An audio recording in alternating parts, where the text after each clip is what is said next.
hello, good day. Notice my black eye. And welcome to the very first awkward review. No, when I say awkward, I do not mean I will perform the whole review like an awkward shy mess. I already do that. When I say awkward, I mean an awkward time to review the film.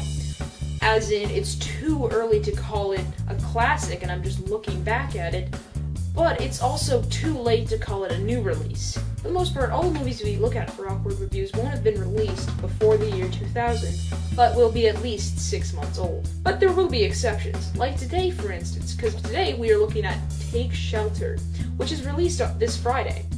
You see, I got to see this movie at the Toronto International Film Festival on the 15th. The leading lady, Jessica Chastain, was there, and also one of the producers. I guess this will be considered an awkward review, because I'll be reviewing it before the movie even comes out. Without further ado, let's get on with the review. Tell people what you've been doing. I know, I'm sorry. This is how you treat friends?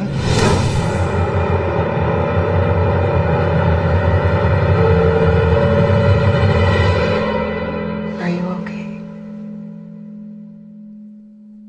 Yeah, I'm fine.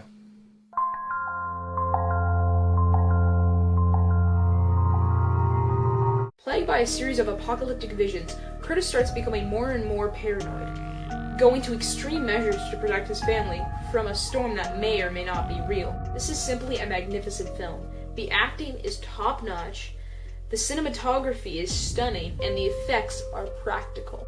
Michael Shannon gives a brilliant performance as Curtis, and he makes it feel so real. He is, for the most part, calm, but when he flips out, it's unreal how Shannon can make you feel so unnerved. Jessica Chastain does her job, and the supporting cast is great too. But you know what? Every other actor in this movie could suck as long as Michael Shannon was good, and this movie would still be great. We follow him through the whole film, and we begin to realize that what the things he's doing are rather insane and desperate.